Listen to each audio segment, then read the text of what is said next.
Hello and welcome to episode 4 of Rants with Danny Shih, the semi-podcast. Um, it is Thursday, February 21st, and of 2019. And I did for this episode. This episode will be a little weird because of logistics. I actually interviewed Thomas yesterday, Wednesday, February 20th. Not too much have changed between the women's basketball between now and yesterday in terms of Texas women's basketball and Major League Baseball, which is the two topics that I go extensively on. So I can still talk about it a day after and just try to keep my takes short because the interview with Thomas was quite long and we had a really great time. So this episode will be a little weird. In my interview with Thomas, I did repeat. I did mention when we filmed it, so when we recorded it. So just for reference, we talked about some men's basketball because that's been. I'm not an expert in it, and Thomas certainly is. Obviously, we talked about women's basketball, and then Thomas gave his take on the Kyler Murray situation. And the Machado signing with San Diego Padres, and then some Valentine's Day edition. Even though we're a week after it, I mean, hey, love doesn't stop on the 40 acres. And we had a little special guest at the end of the interview, and I told a quite an interesting tale. That took a while too, but it was a long interview, so I'm gonna try to keep what my takes, what I think of women's baskonball and Major League Baseball this week, just a bit shorter. Next week we will have the legend Sean Mapes, another legend on TSTV Sports. He'll be joining me, and I'm very excited for that. He's also a contributor to One and O Sports blog page. Excited for that. But let's jump into Texas women's basketball. A very disappointing loss to Kansas State at home once again. They're at 20-6 right now. Only one of the 6 losses are on the road, so they've dropped 5 at home, and that is certainly not a good look on the team. And certainly hurt their RPI. They went from 25, I think, last week to now 30, 30 maybe 31st. Not great. Just when I thought, hey, maybe Karen Aston will have the squad, motivated because the new seedings came out and Texas wasn't in it, and now Texas I don't think will be in it. In order for them to be in the top 4, they have to very least win the last 3 games of the season besides Baylor, be close to Baylor. Again, this is the very least, and even if they do this, there's a good chance they're not getting in, but this is the very least they have to do. Beat Tech at home, beat Iowa State at home. They have a Baylor game in between, which they can't be embarrassed again. I mean, again, the home game was close, but it wasn't close. Until the fourth quarter when Baylor took their foot off the gas, it wasn't close. And then obviously on the road at TCU, that they have to close that one out too. And then you get to the Big 12 tournament. If they beat Iowa State, if they win the last 3 or 4, they have a really good. Texas have a really good chance of being being above Iowa State, staying above Iowa State in the Big 12 standings.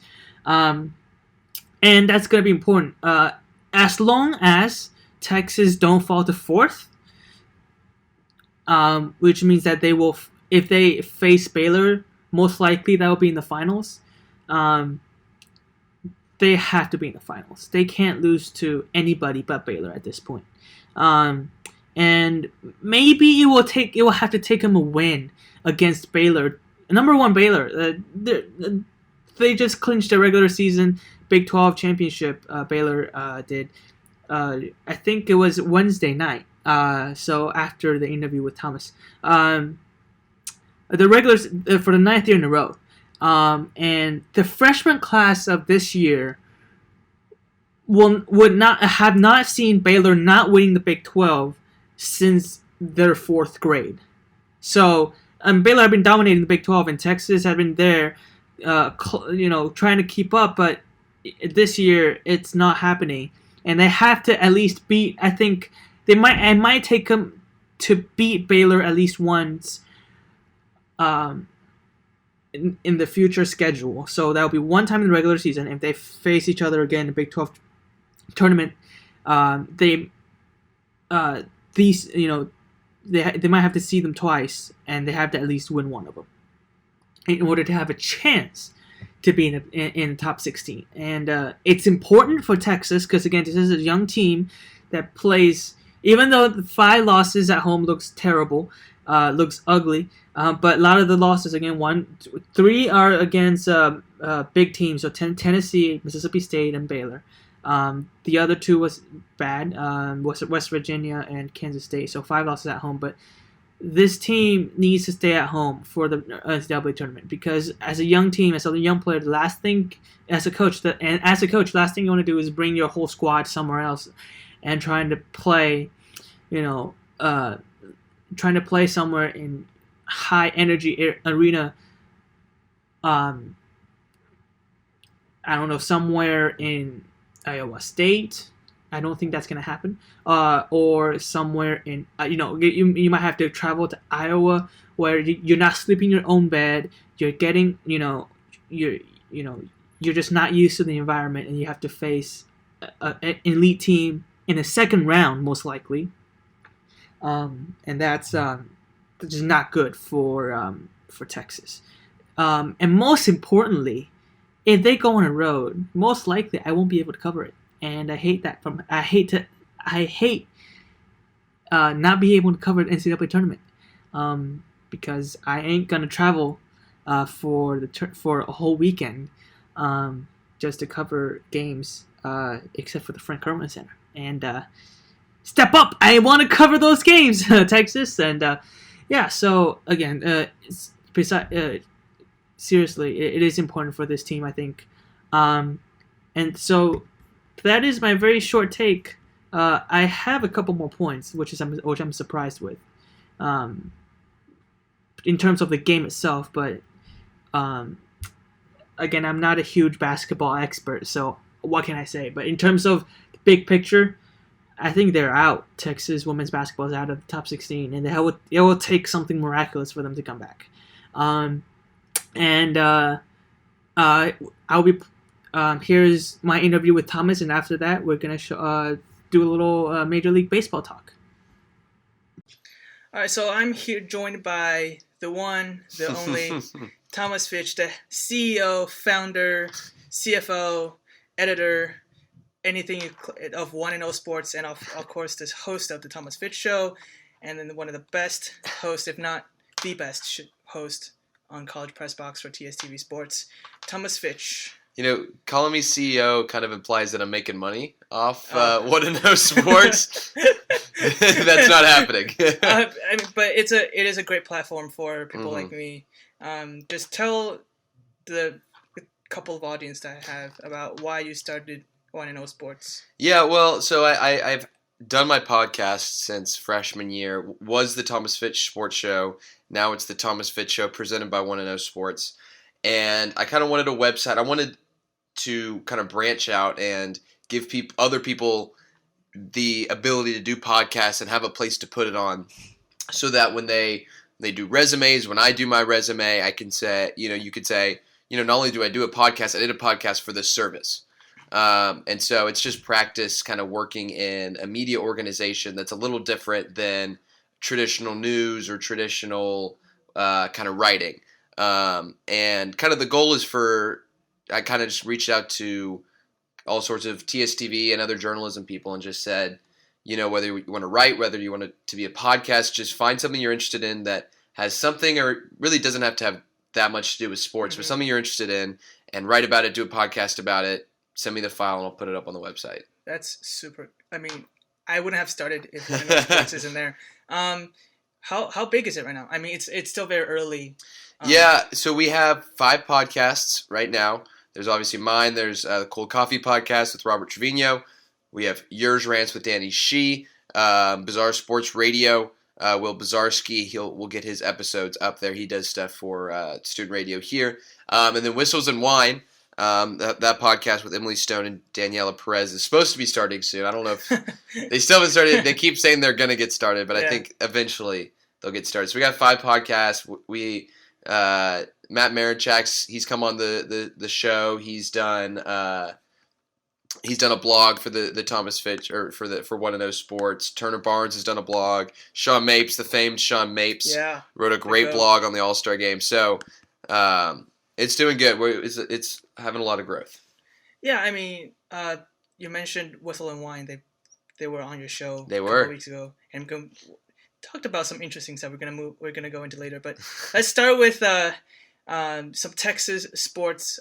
This is very odd for me because normally it's the other way around. Like Thomas is one of the best interviewers out there, and this is very odd for me. Now I'm interviewing you. Well, Danny's the GOAT. But what's your take on the Texas men's basketball so far? I think that sums it up. Right? Yeah. It's every week I kind of have like the same and a little bit of a different thing to say. It's 2 steps forward, 2 steps back. Not really making any progress, but not really losing any progress. Obviously, big win against Oklahoma State over the weekend, but kind of an ugly game. State, though, right? They were playing, They only had like 7 scholarship players playing in the game. Yeah. I believe their coach said that they had some guys playing in the game who weren't even on the roster, like at the beginning of the season. Yeah, the Oklahoma State doesn't seem like a Power 5 team. No, not this year. Not this year. In the past, but they've dealt with injuries, suspensions, and so winning by 12 against them, Texas probably should have won by more. They're a good defensive team. Obviously, that's what Shaka likes. Their problem is they can go stagnant on offense. Yeah. And when everything's working in a rhythm and they can get the ball in the paint and they can kick it out and spread around and don't have to shoot the 3 every time, they can be really efficient. But when they're struggling to get in the paint, usually when Jackson Hayes comes out of the game, and they're just having to, force up contested threes, that's where they struggle. And they're not going to be able to do that in the tournament or do that even before the tournament if they want to get to the tournament. Yeah, and a lot of times when you look at how the program responds to a win or loss, right? That's how you see the DNA of the program. Right. And then the program was celebrating after the win against Oklahoma State. And Oklahoma was like they're like what 9-15. I 9-16. I want to say now. Yeah. But I mean, a win against Oklahoma State, and then they were celebrating like that on social media and stuff. I mean, it's a win in the Big 12, but it's still the equivalent of beating Kansas in football, of beating Oklahoma State. And they lost to them on the road. Yeah. So who knows what? I talked about this earlier on the Thomas Fitch show, but you look at who they've beaten this year. North Carolina ranked 8. Kansas ranked 12. Yeah. Purdue ranked 15. Kansas State by 20. Right. Who's ranked in the top 25, leads the Big 12 right now. Right. This team reminds me of the football team of 2017. Like if you give that team a couple more chances at Oklahoma, if you give that team a couple more chances at USC, of 2017, they could have won. Yeah, I mean this team can beat just about anybody, but they also lose to Radford at home. They lose to Oklahoma State on the road. Yeah. They really haven't won other than West Virginia and Kansas State. I mean, they have 2 road wins by 20 or by double digits, and then all the rest of them are losses. Right. So they've struggled on the road, and with 5 games left, I think they got to win 3 of those 5 and a game in the tournament if they want to have a chance at making the NCAA tournament. Right. And so let's just not talk about the coach, right? Because the fact that Shaka Smart's on the hot seat has been discussed many times, especially on our show. Oh, yeah. But if you look at the DNA of this program, so not just the coach, not just the players, but the program overall, starting from the very top, Texas basketball is not where Texas fans want it to be. It's not one of the elites, right? You want Texas basketball to be Kansas, be like the Kansas, but then they're not. So and they have the resources to do it. It's not like they don't have any money to build a program like that. Right. So what's the what's wrong with Texas men's basketball? Well, I think it's tough because when you look at the history of Texas basketball, I think it's not a blue blood. Mm-hmm. And I think fans kind of expect it to be that way because Texas is, one of the biggest athletic departments in the nation. Yeah. And I think I was mentioning this earlier, is, you talk about, if Texas keeps Shaka, they're going to just kind of, what it's saying is they're okay with mediocrity. Right. Which in a way maybe isn't bad. Maybe that's saying, you know what, we're not going to be Kansas. We're not going to be Duke. Because yes, Texas has the money, but they don't have the draw. Right. If you're a basketball player right now, and you have offers from Texas and Kansas and Duke and Villanova, you're not going to go to Texas. Yeah, you're not. And I think it goes beyond just coaching. It goes beyond past results. I mean, you just look at the games. Maybe 1 or 2 games a year, the stadium's almost full. Maybe probably not right. full. It's not a great environment, and that's because at Texas we don't care about basketball that much. We have football. It's too far. That is far, and I think the new stadium will address that to an extent. Right. But it's not that much farther than the stadium, the football stadium, and people go to that. Why? We're a football school. Right. And so I think that's the biggest factor.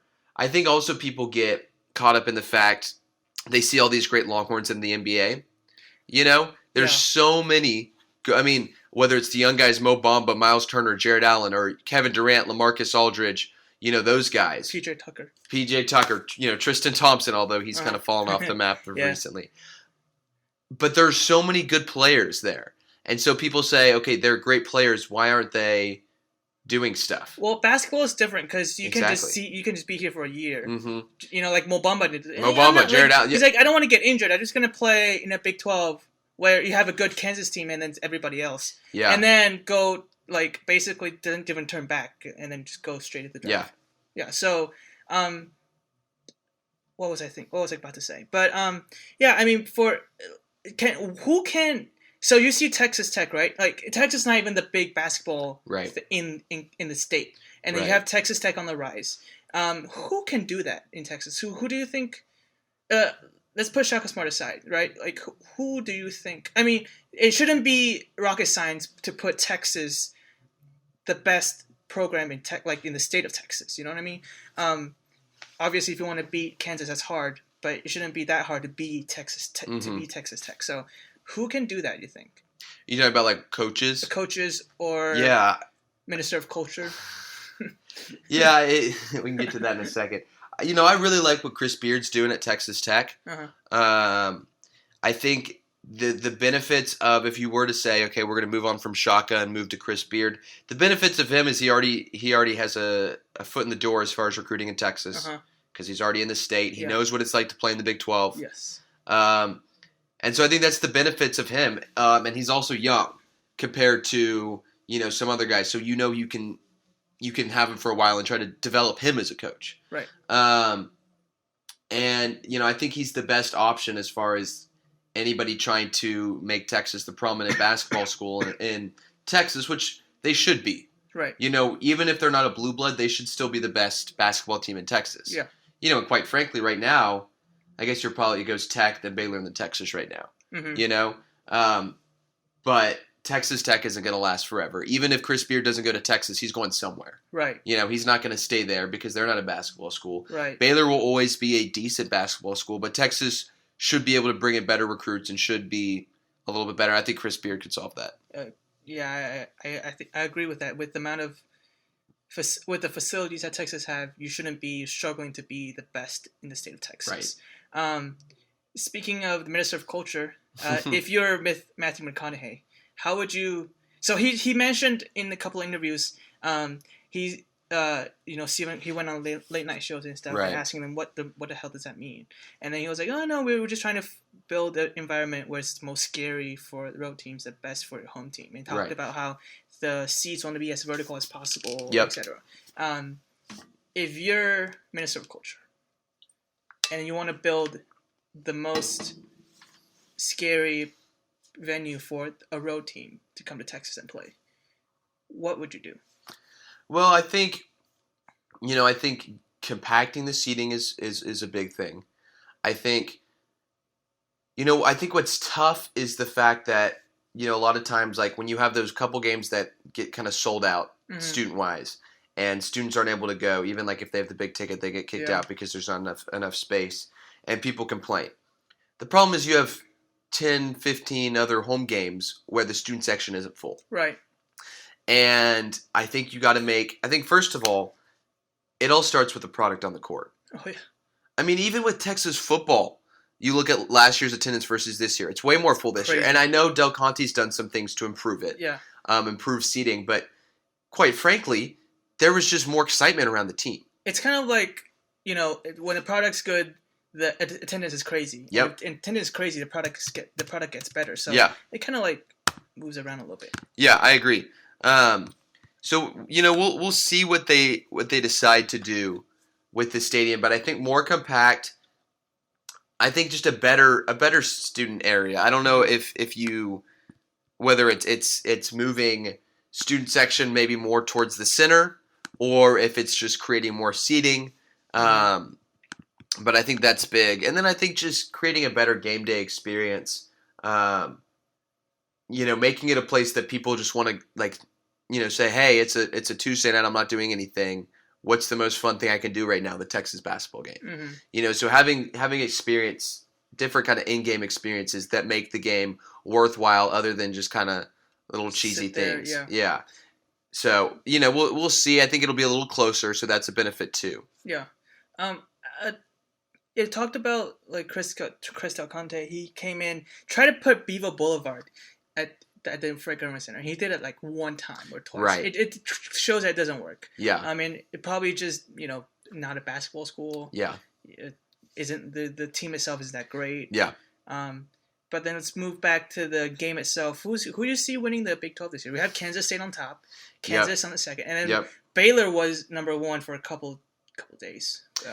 Yeah, I think this is the same argument you gotta make about Alabama and the Patriots and the Warriors.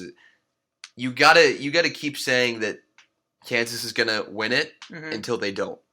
Okay. And the fact that they sit a game back right now, they have Kansas State at home, which is big because they've struggled on the road. I think they still have Texas Tech and maybe another game against Iowa State. So a tough closing schedule, but because of that means they have chances to get head-to-head wins against teams. Yeah. I think they win it again this year just because they're Kansas. And, Kansas State's a good team. Texas Tech's a good team. Iowa State's a good team. They're still not better than Kansas, even when Kansas is on a down year. Yeah, and Kansas just doesn't seem like the Kansas that we know. I mean, they were number one in the beginning. They were number one. But they lost Azubuike. But I feel like this happens, like, not every year, but every couple years is the year, this is the year somebody finally beats Kansas. And it's about this point, Kansas a game or two back in the Big 12 with a couple games to go. Never happens. And they always win it. So that's why I say Kansas. How far do you think Kansas will go? Not far. Not far. I think they'll be probably if they win the Big 12, they'll be a 2 seed. And they'll probably make it to the second weekend, but they've struggled on the road. They're young, not a lot of experience. Maybe if they get some momentum, like Kentucky's a team right now that I'm watching, a young team that's all of a sudden clicking right now. Right. That's a scary team in the tournament. Right. So we'll see if Kansas can kind of try. If they start clicking a little more, they could be a little more dangerous. But I think they lose.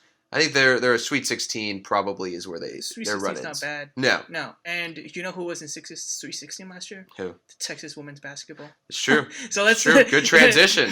Good transition. What a segue, right? But no, they're struggling this year. They I think they're 20-6 right now. Yep. And I remember this because I was very pissed when I saw the Kansas State game on Sunday, and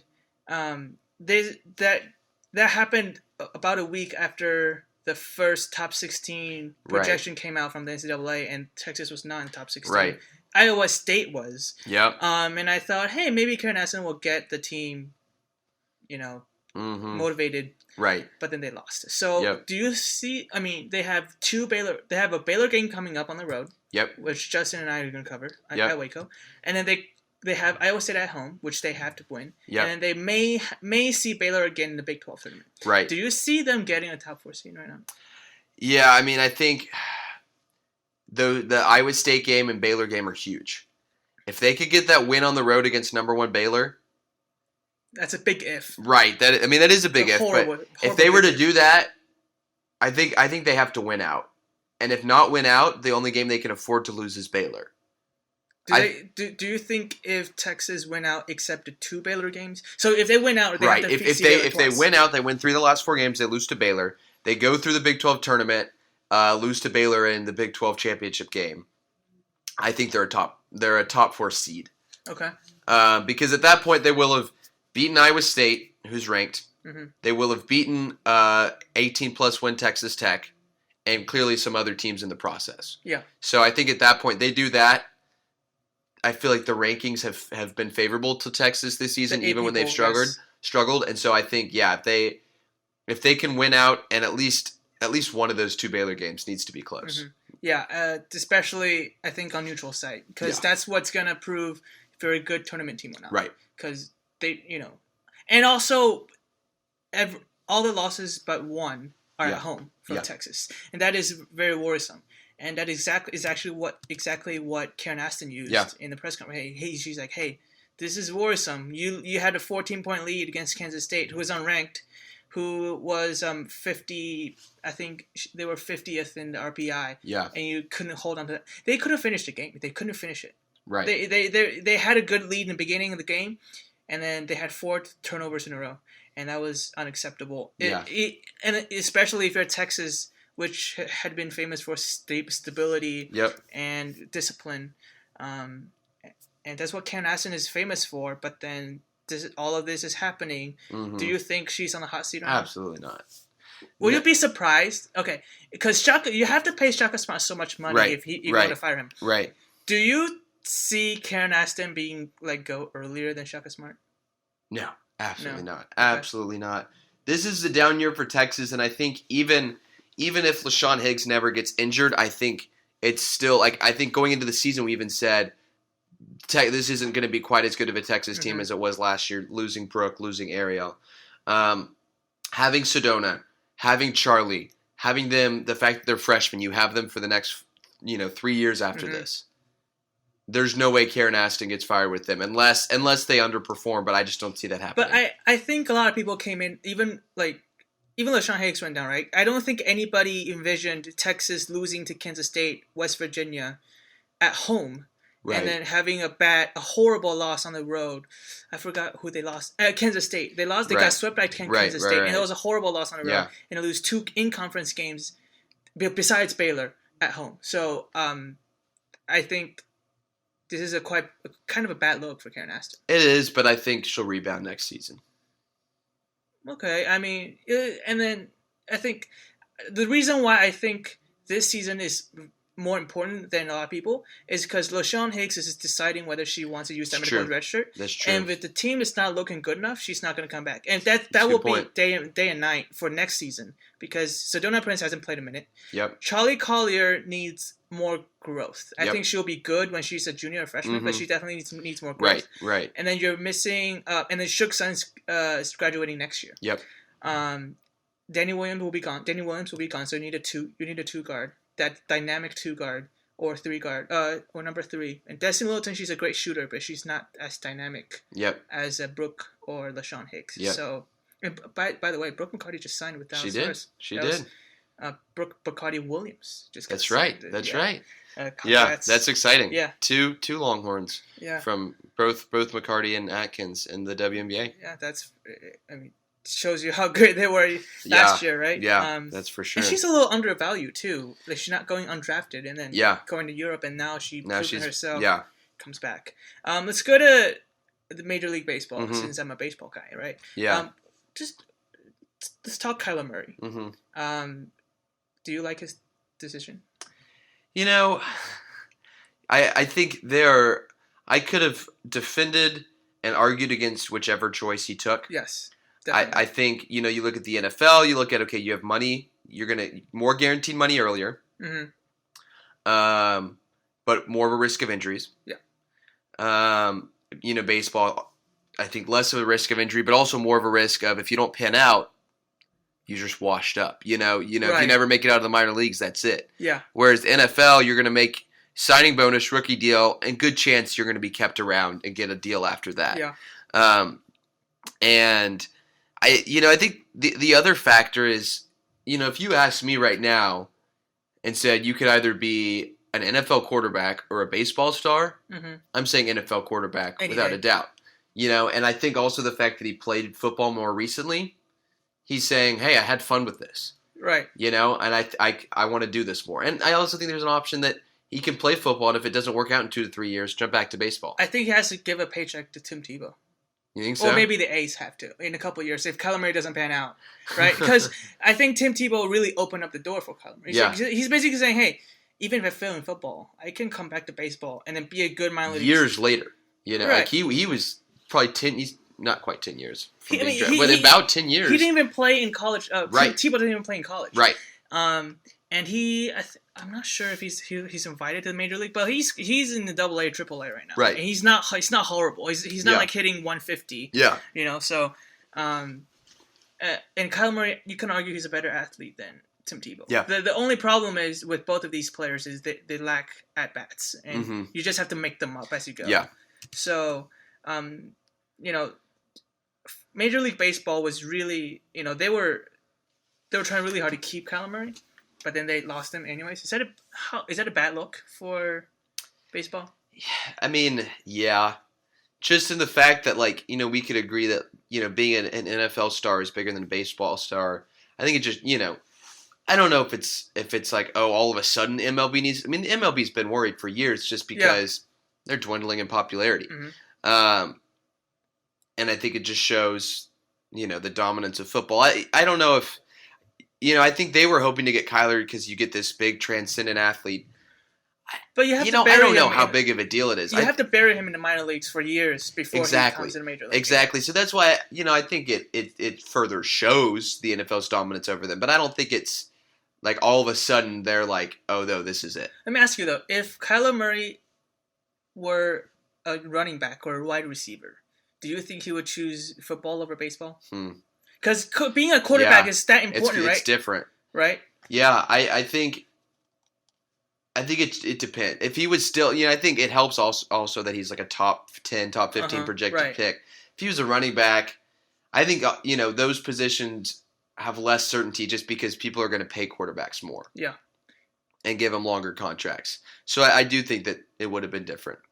Do you think the Kyler Murray decision is more of a bad look than the free agent market? Okay, because this is really weird. So Kyler Murray announced his decision a week before the spring training deadline. The spring training, you have to show up to spring training report.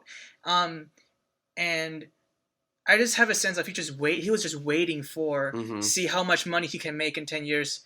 Like you're looking at how much Bryce Harper and Machado is going to sign. Yeah. But then they just never got signed. And you're like, why would I do that? Yeah, I think that the MLB, I don't know exactly who it's on, the fact that just how slow it's been, MLB free agency, for saying that it's one of the probably biggest off seasons as far as looking at Machado and Harper being free agents, biggest off seasons in a while. And it's been so quiet. And I don't know if that's on the MLB. I don't know if it's just because the players took so long to sign, but I promise you this, this summer when you have, there was more buzz about free agency this summer in the NBA during the All-Star game than there was about free agency right now in the MLB. And I think that's concerning for the MLB. And I don't know if that's on them not hyping it up enough, or if that's just the players taking too long, or I don't know who it is, but someone messed up. If you look at if you're watching MLB Network, right, the talents are exhausted. Just talking about Harper, like the two guys throughout the winter. It's not. I don't think Major League Baseball itself is not trying hard enough to promote the free agency itself. That's true. It's taken forever. The network had to come up with a couple of days saying, okay, today we're not talking. It's Harper and Machado free zone. Yeah. Because we've been talking about them for so long. Yeah, well, that's true. I mean, it's like, could you imagine if, Patrick Mahomes and Jared Goff hadn't Yeah. signed literally Exactly. like in August once Yeah. like training camp started. Yeah. That'd be crazy. That's what. So I think them waiting definitely is a huge factor. And one thing, both of these players has a very significant flaw. Yeah. Bryce Harper hadn't been great except for that 1 year when he Yep. had a 10 WAR win above replacement. Right. And Machado's off the field thing has been crazy since the postseason. Yep. So we'll move on to Machado. He signed yesterday. I just added in before after I sent you what about to talk about. But Machado will not be going to the NL East. Yep. You're an Atlanta Braves fan. I am. Phillies have been flirting with Harper this whole time. Yep. Let's assume that Harper is not a Philly. Okay. Okay. What's your prediction on the NL East? So you have the Braves, the Mets, the Phillies, the Nationals, and then the Marlins. You don't have to talk about the Marlins if you want, but the Marlins are irrelevant. Though I think the Braves, it's crazy how last year just kind of flipped everything.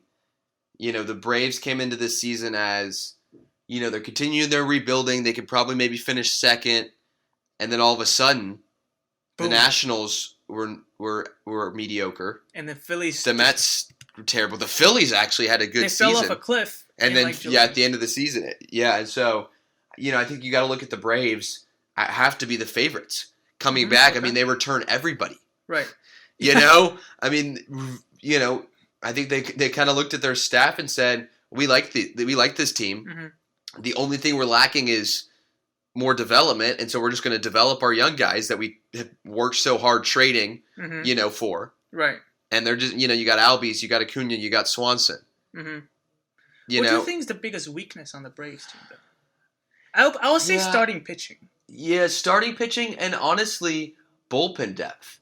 Right. That's where they really struggled last season, especially in the playoffs. Mm-hmm. You get to the end of the game, and and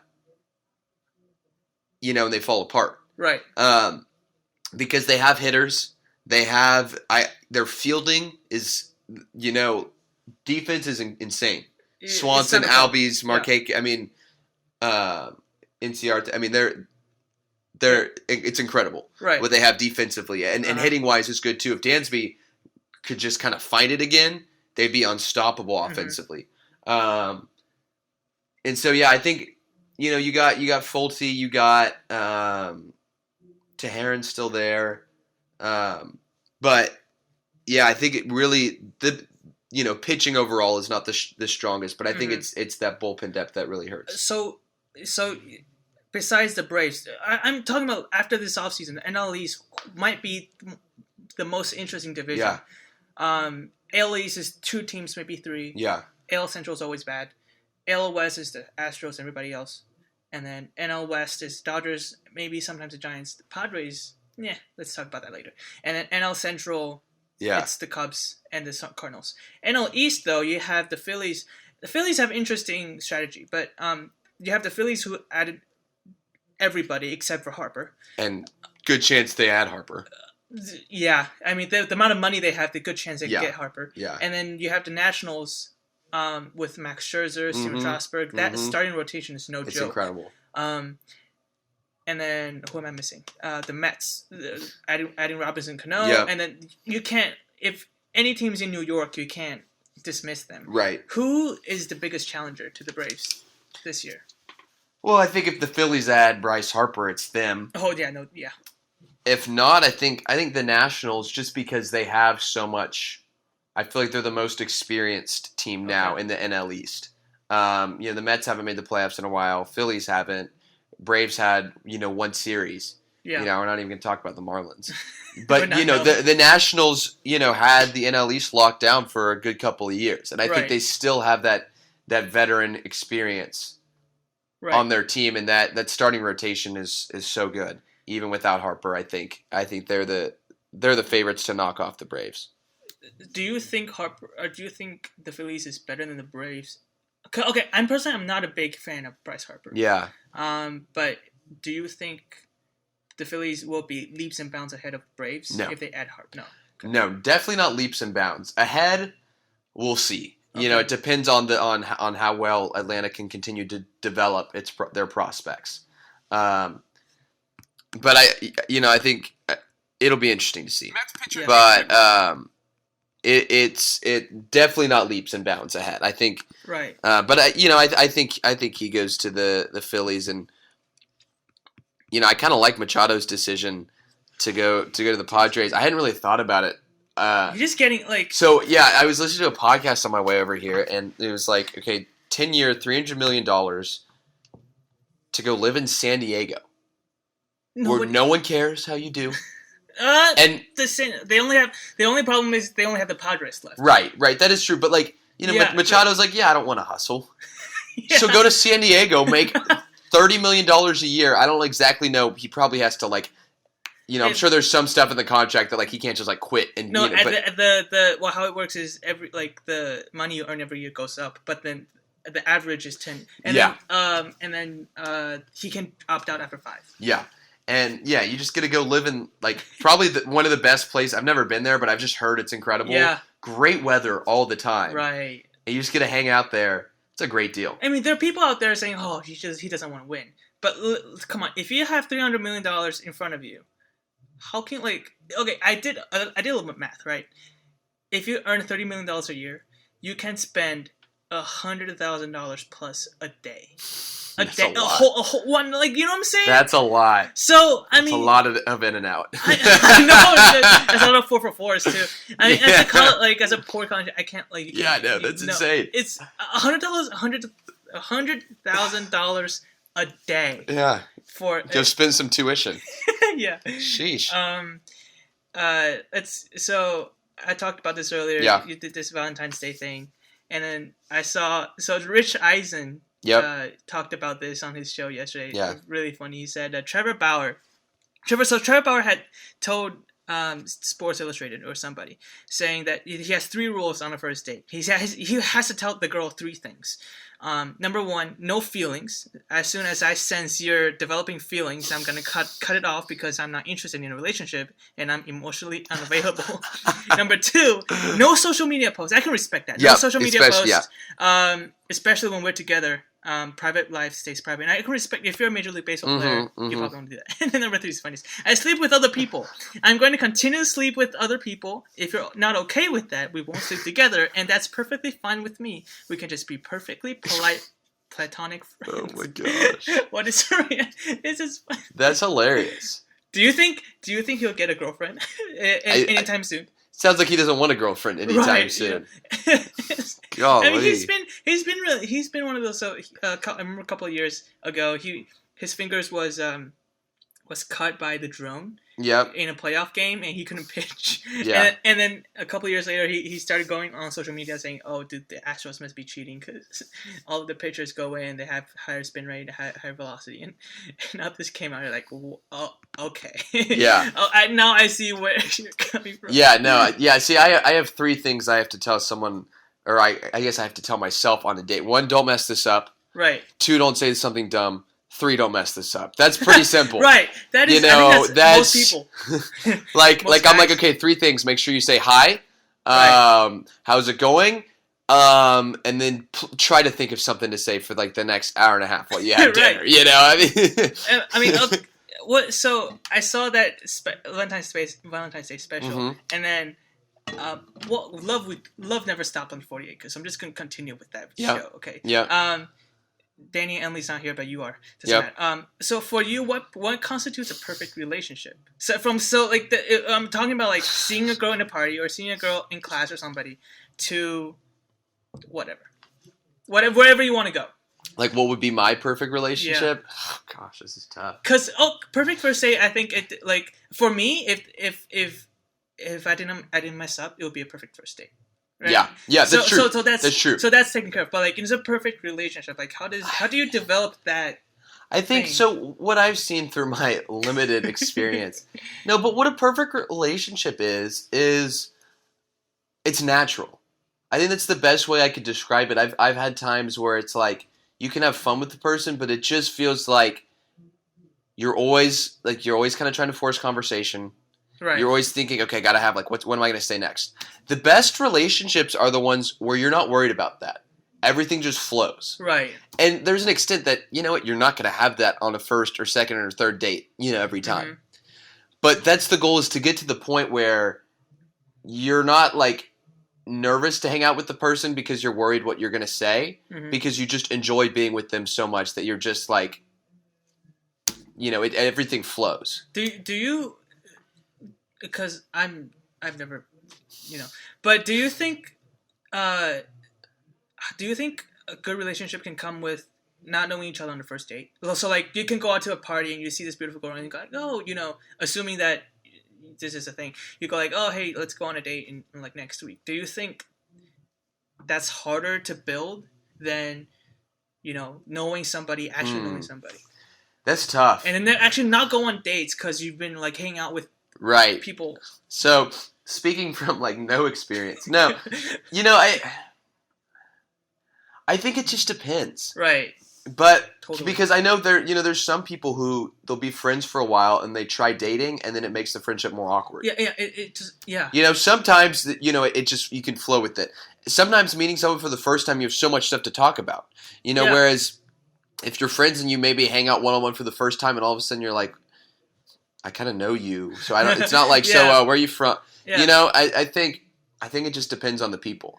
I think for myself, me personally, like I don't know. I would not know what to talk about if I go out with a girl and I don't know anything about her, because I would feel like I would make the date all about me rather than like you and me, because I'll be like, oh, I can totally relate to that because I did this, and then it's about me again. Yeah. And then I was like, oh, what were you saying? And then she says the next thing, oh yeah, I can totally relate to that because I did this, and you're like, and then for me, like I'll go like, but then I just kept on talking about myself rather than like. It's hard. I think it's, because I think in a perfect world you want to be like a good listener, and you want to hear what they say and ask questions about what they say.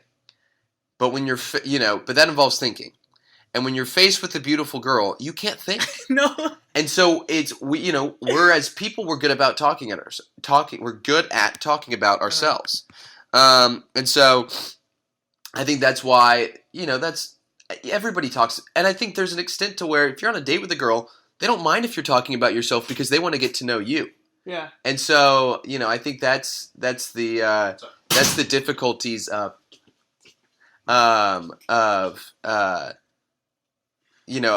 doing that. And so, but I think there's nothing wrong with like necessarily talking about yourself as long as you're making sure that, you're getting their input as well. We actually had Clark Dalton showing up. Join us. We're talking about relationships. He's the only one. He is in a relationship. He is in a relationship. Clark, tell us. Yeah. So we were just talking. We're just talking about how do you. What is, because I'm not going to ask you this question specifically because you're in a relationship, right? But what is your, so do you think building a relationship is easier knowing, like if you know that person or you not knowing that person? I think it can be done in either way. Mm-hmm. Oh, hang on. Is it picking me up? Yeah. There we go. I think it can be done in either way personally because I didn't know my girlfriend until she got here. Mm-hmm. But I've also seen other examples where you see certain couples who have lasted a long time in marriage who have known each other since they were kids. So I think it's just whatever works for you. Chemistry can be found in the most unexpected places. Yeah, I think that's what we were saying earlier. And I think that's one thing is like, I've done this in the past. I think sometimes, and I think we do it as guys, like we just kind of try to force stuff. Yeah. Because we're like, she's attractive and she agreed to go on a date with me. I don't want this to go dry. And then you try to add stuff to it. This is where girls are smarter than us because they're good at being like, you know what, maybe he's cute, but I didn't really see a connection. It wasn't really natural. Uh-huh. And we as guys, our brains don't work in the way that we're like, let's think rationally about this. Let's think, you know what, I don't see this as a connection. Yeah. If we could do that and just be like, you know what, she's cool and awesome, but I just, she's not the right one for me. I don't think we're connecting well. If we could do that, we would be set up a lot better, but we can't. Yeah. So we're just screwed. Clark, tell us about how you guys started. So it can teach us how you did it, and then maybe we can use that somewhere else. Okay. Well, the thing is, this is when I'm talking about chemistry being found in unexpected places, it's because we live in the same dorm. And our dorm's different compared to other dorms on campus, such as Jester or Dern. It's only 32 people. Yeah. So the way we met is Katie walked in one day, thought she was cute, said hi to her. Aww. And then a couple weeks later, I was hanging out in the lobby, and we started watching a baseball game together, and then we started talking. And then it was kind of this stroke of luck, I guess, because one of my best friends couldn't make it into town for the Baylor game. So I'm like, she didn't have the big ticket, so I'm like, maybe I should take her on a date to the Baylor game. And then it all unfolded from there. Man. Do you know what's scary? Like, whenever I ask people, they're like, "Oh, we started talking." I'm like, what does that mean? Like, I mean, like, what is that? Like, I can't talk about girls, you know? Besides sports and 1900s East Asian history, I don't know what to talk about. You know, I think you got to. Here's the thing: you got to start off with the basics. You start off. What's your major? What do you want to do with your life? Like, you know, like what are you interested in? And that's a good question, I think, to ask, because, like, obviously, you know, you could talk about sports forever. You could talk about 1900s East Asian. Ask them, like, what is something that you could talk about forever? What are some things that you're just super interested in? Because then you get them talking about it, and then you're interested in something they're interested in. Right. Then you go home and you research and you actually learn about. You know, like Arabian horses or something like that. Yeah. You just got to find out what they, you know, especially if you find someone who, like, is maybe a little more shy. Find what they're more comfortable talking about. I mean, yeah, I guess. This is advice from a single guy. But I've learned through my mistakes. Well, what was it like though in that studio when you had Danny and Emily there, and they're just talking? They're just talking about like Danny, and it was educational. It was really I learned a lot. Did you watch that episode? I probably need to just make sure. I'm happy in my relationship right now. You don't need to watch it. No, I do, but just to make sure I'm always, you know. Yeah, well, and it was more funny than like learning. Right. You know, I was accurate on a lot of the things, and I was like predicting like things girls, like the first things girls notice, like science girls. You know, like I was in, like honestly, it made me feel good. I did much better than Sean. I was impressed with myself, the fact that like I knew all those signs. You know, which is good because a lot of times I'm like, am I actually reading these signs right? And it's like, okay, yeah, I am. Okay. They just kind of disappear after a little while. I don't know where they went. I think the girls are just thinking more than I am. And then I have a little tale. Oh wow! So when I remember this very distinctively. Yeah. Because on the show, Daniel was like, "Oh, you know, like when a guy comes up and say, 'Oh, you're the most beautiful girl I've ever seen,' you know, that seems so fake, you know, because everybody." I'm like, "Damn! Like, why do all these guys ruin it for me?" Because I actually did that one time. You did? One time. It was January 2nd of 2018. Wow. It was. That was last year. So it was a part of history that I can talk about now. You know, it's been over a year. It's not happening at all. So my mom used to be a university teacher in Taiwan, and then you know, when we moved to Beijing, she stopped. But then there was this student that she had that is still very close with us, and every time we go back, we'll have dinner with him. So it would be my sister, myself, and my mom, and then him. So we would go to dinner every day, every time we go back. And then there was one time, it was near downtown Taipei. It's in downtown Taipei, and then the restaurants nowhere close as how big they're here. Imagine like a New York City, like downtown restaurant, like a small space and stuff like that. And then 2 floors, and then we were sitting near the door. I'm trying to speed this up because it was taking me so long. So we're sitting near the door, and then I was facing towards the door. And then so the kitchen and everybody's behind me. And then we sat down. I was wearing a Texas, it doesn't matter. Okay. I remember everything. And then we were like, about to like order, and then we were going, "Hey, waitress," because that's what we do that in Asia. And then she comes, and then she was like, "Oh, you know, what do you want to order?" And I looked at her, I was like, "Holy like," I was like, "This is honestly like, I don't normally like a girl just based on her looks. Like I would normally like try to know the girl first before I respect. Right. But then she was like, I was like, "Oh my god, like you're the only girl I've ever seen that I would honestly say I love you just based on your face." And I was like, do you know Ed Sheeran's Perfect? Yes. You know, when I saw, I was like, dang, like that song was written for her. I mean, I'm not kidding. Wait. So she was. How'd you run into her? So she was the waitress, right? And then She was your waitress. She was in Taiwan it's a bit different. They have 2 waitresses for the entire restaurant, and then they go around. It's not Gotcha. like she doesn't like. It's not like they come. It's not like Cheesecake Factory. You have 7 or 8. You're like, oh, it's my name. It's one waitress per 2 waitresses per floor. But then because the restaurant is so expensive, it was on. We didn't know it was that expensive. But then it was so expensive that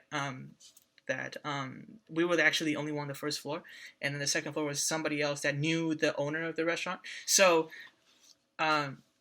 so she was taking order. I was like, holy shit! And then there was one time when my bag on the chair. Well, I put the bag on the chair, and then it fell on the floor. I didn't notice, and then she was like, "Oh, hey, sir, your bag is on." I was like,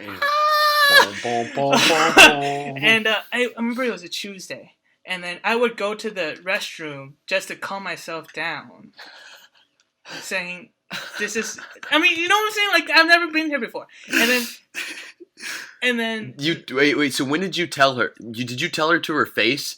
Did you say like, "You have a face that I'd say I love you to right now"? No. Oh, No. Thank goodness. No. I was like, no. I was in my house, like by myself. I'm like, dang, okay. like this girl is the only person I've ever seen that I would say I love you just because how pretty you are. But I don't obviously didn't see that. Good. I've watched enough Big Bang Theory to know not to say that. And then we left the restaurant that day, and then on the car when we got to the garage, I told my mom, I was like, my sister, I was like, did you see that witch? Oh, there were 2 of them. The other one was.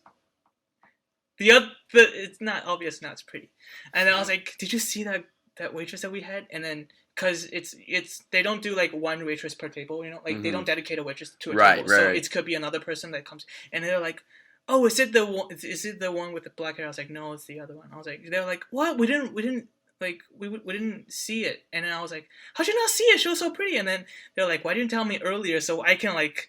Scout it out for you. I'm like, no, I'm not gonna do that. And then my mom talked to her student at home, like on the phone, and then her student were like, oh, dude, I know the owner of the restaurant. I can give you a phone number. I was like, hell no, that's so weird. But then, so the January 2nd was a Tuesday, January 4th was a Thursday, and then on Wednesday night, I'm like, I need to do something. And then I didn't have anything planned on a Thursday afternoon. The restaurant. The lunch shift was from 12 to 3. I did all the homework. It was from 12 to 3, and I was like, okay, I'm gonna go in at the end of the lunch shift. Yeah. And then I'm gonna find this girl, and I'm gonna write her a card and so that's what I did. So I wrote the card. I typed the card up on my phone the night before, and then I went to like a mall thingy next to the restaurant, and then I bought a card, and I wrote what I typed up, and then it was like two. Sorry, this is taking so long, but it's 2:45 or 2:50, and then I was like in front of the restaurant, and then the glass was so dark you couldn't see what's inside. I'm not sure if they can see me from inside. And I was so I was at the door pondering for about 7 minutes. Thinking, oh, should I go in? And then I actually bought a second card because this first card that I wrote, I wrote a Chinese character, and then I went in, I stormed in, and then there was one table only, and then there was a girl at the bar, and then I went to the girl. I'm like, hey, I was here on Tuesday night. I saw you, and you were very beautiful. I thought that you were very beautiful, and then I had I was like 7 times in a row. I'm like, what am I doing? And then I just basically handed the card over to her, and then I left. I basically stormed out again. And then I actually had my Facebook and Instagram accounts because I was leaving like 3 days to Beijing, so there was no way I could see her again. That's why I was like, hey, if you want to keep in touch, it's my Facebook, it's my Instagram. And then about 10 minutes later, I'm assuming the restaurant had closed, and then they were packing, the cleaning and stuff. And then I got an Instagram notification. I'm like, oh, no way! She followed you? And then it was instant direct message. And I went in, and then the the message was, are you Daniel? I'm like, yes. And she was like, are you the one that gave the card? I was like, yes. And then she was like, I'm not that girl. I'm like, what? You're kidding me. And then she was like, yeah. When did you come in? I wrote in the card, so like I came in on Tuesday night, and then I was sitting here. I saw you in your video, and then she was like, and then she was like, oh, when did you come in? I was like, oh, on Tuesday night. She's like, oh, yeah, I wasn't here. I'm like, what?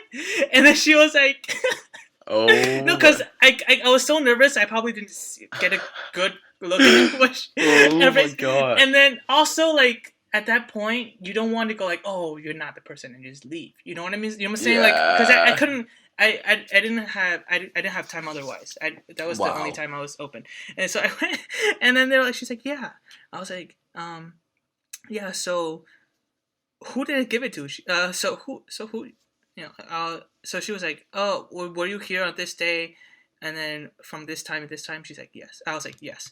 And I think she talked to not the owner, but like the person in charge of the restaurant. And then they're like, oh, because the guy who's in charge of the operations, he was there too. So I saw him twice. And then so he was like, I think he was like, oh, I think it's that person. I was like, she's like, oh yeah, I will give your card to her. And then I never heard back. Oh. But it's really fun. You shot your shot.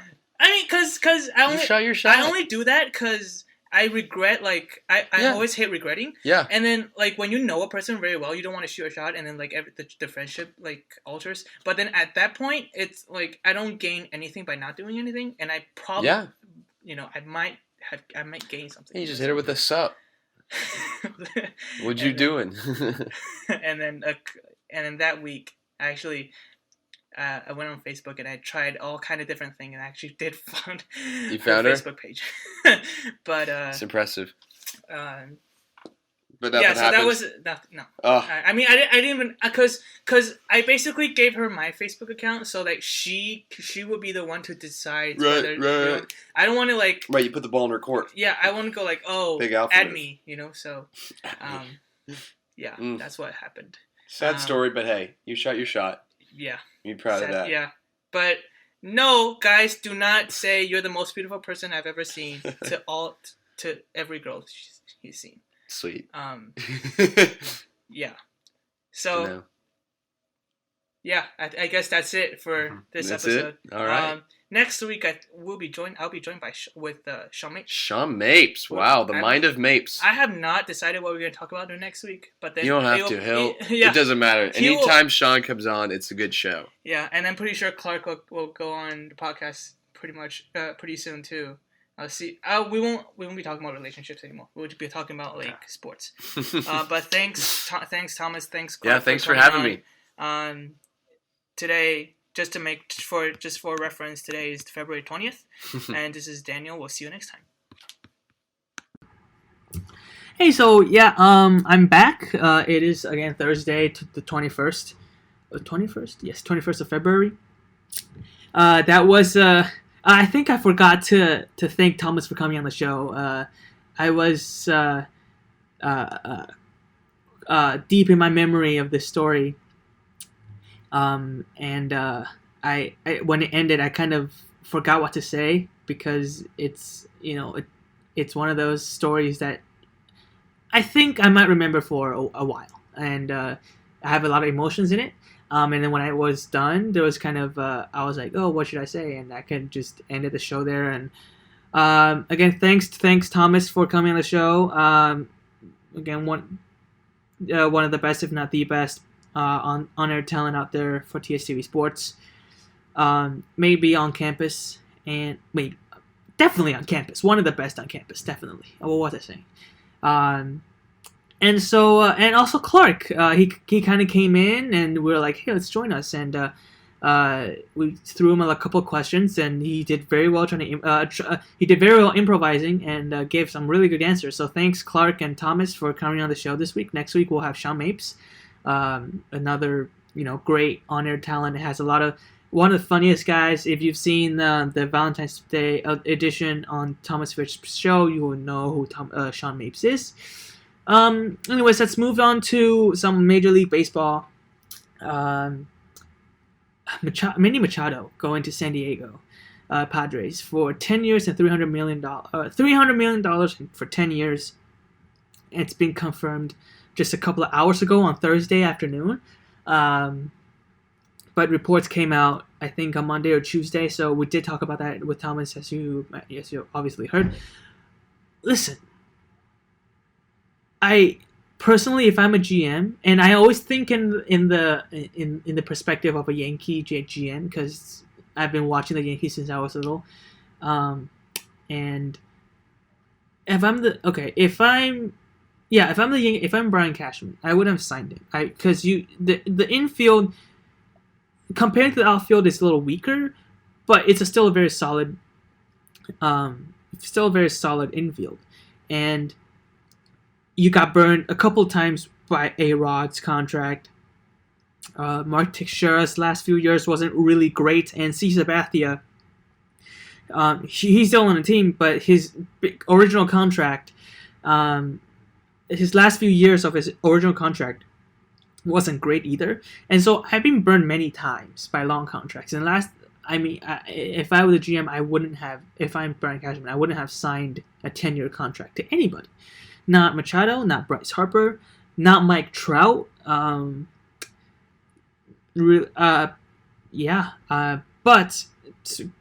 congratulations to the Padres, man. Kind of a dark horse out there. Machado wanted to sign with the Yankees. Cashman maybe thought the same way as I did. Didn't really want to sign him. Oh, not with that much money, not with that many years on it. But in terms of Machado, congrats on the money. Like first of all, their careers, baseball player careers, ends at 40 most of the time. Maybe it's a lot of times earlier than that. And if you're Machado, you got to get that money, and when you have $300 million sitting on the desk for you to take, I don't know if there are that many people out there that would pick otherwise, that would reject a $300 million deal. Because dreams are great. Obviously, anybody want to win a championship, but there are only so few that actually wins it.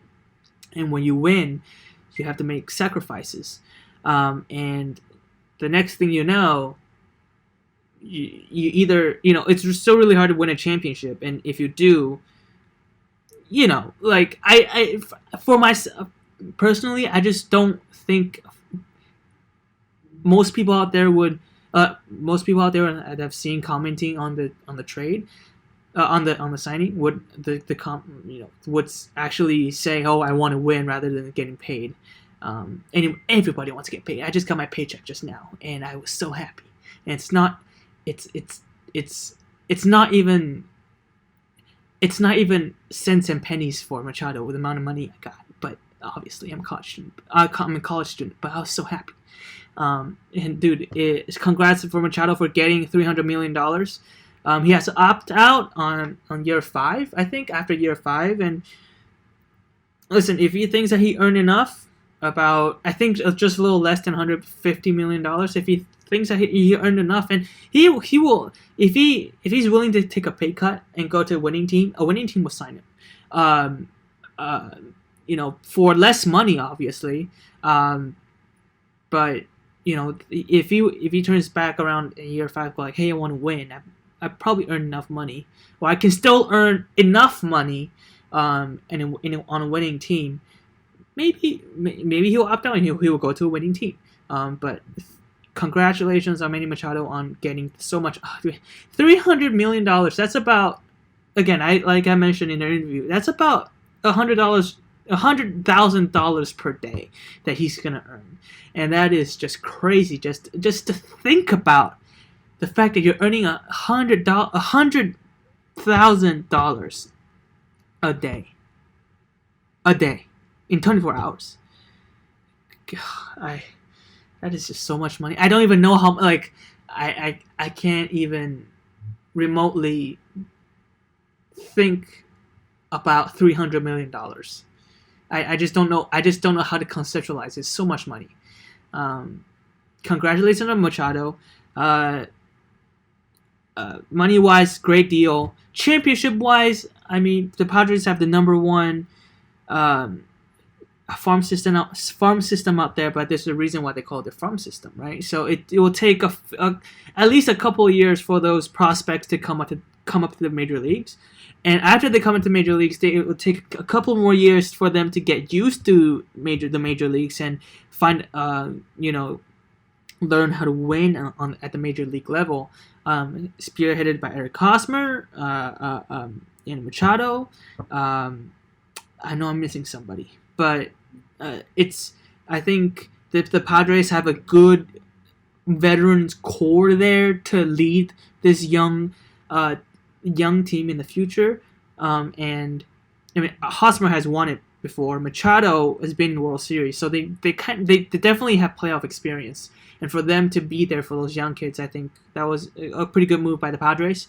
Again, 10 years is a long time, and $300 million is a lot especially for a low revenue team like the Padres. But I think for the Padres, it's a good move. For Machado, if it's for the money, great move. For in terms of winning a championship, probably going to take a while. And then Bryce Harper. Now, I tweeted right after, basically not too long after I saw the first news headline saying Machado to sign. I was like, hey, I would be surprised if Bryce Harper signs a bigger deal than Machado. And then I went on, and then I started watching MLB Network analysis and all these things. And then they're like, dude, Harper's going to get a bigger deal. Apparently, the baseball world definitely values Harper more than I do. Bryce Harper, the conversation between Harper and Trout, it used to be who's the better player. Now is who is the more marketable player, and that's totally different conversation. Because I believe Mike Trout, in terms of being better, has taken a step further, or the fact that Harper has regressed a little bit. Bryce Harper, except for 2015, even people look at WAR now. They go, oh, in the last 4 years, Bryce Harper had an amazing WAR. Duh, he had one great season in 2015, and after that, it's been average. I don't believe he deserves. I don't value him over $300 million to begin with, and I don't definitely not value him over $300 million after Machado signing, because I believe Machado is a better player than Harper. The only thing I have against Machado is off the field issues, which, if I'm looking just for pure productivity, Machado is there. And Harper, great marketability. It's going to sell a lot of jerseys, a lot of tickets, but on-field production is something I worry about. He hit 220, 230 in the last couple of years. It's not $300 million player. Not his last 2 years, which are arguably the most important seasons in his career, because the reports came out saying, oh, he's been playing for this free agency since he was 16, 17, coming right out of high school. And 2 years before, in the last 2 years before you're determined you're going to go into free agency, you hit 250 with an average WAR of I think 2. No, I'm not signing. I'm not spending $300 million on you. Again, this is coming from a very Yankee heavy person who has been burned, who watched the Yankees got burned by multiple long-year contracts. But if you're the Phillies, that's a different conversation, because Harper, with his talent, he can put you over the top. But I personally just have a lot of doubt on whether he really can translate that talent, which has been shown the first 5 or 6 years in the league, and then translate it to on-field production right now, which in the last 2 years has not been great. So I personally I'm definitely not spending over $300 million on Harper, and I think a lot of analysis on the MLB Network say A lot of teams value him now. A lot of teams can value him over the Machado contract because a lot of teams value Harper more than Machado, which I don't. I'm not one of those person. But yeah, congratulations on Machado. Harper's gonna wait probably a one more week. They're gonna be looking for a bigger contract because they do obviously they value themselves more than Machado, and for Scott Boras would be just bad not a great image to be put out there that you're signing less to Machado if you're Scott Boras. But yeah, they'll be looking for a bigger contract now, and if the Phillies are desperate enough, I think they're the only one left that has a chance to win. That has a chance to win and give them that money. Right now the Phillies and the Giants are the hottest teams in terms of getting Harper, and the Giants are not winning.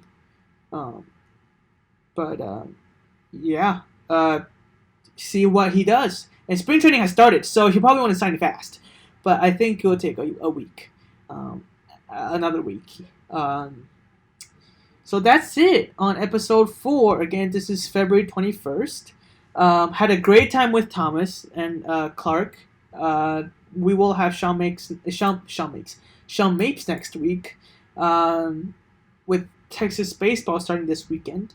And we're going to talk about quite a lot of stuff. I'm not sure what we're going to talk about yet, but we will be talking about a lot of sports. Probably less Valentine's Day, but a lot of sports. Thanks for tuning in. I'll see you next week.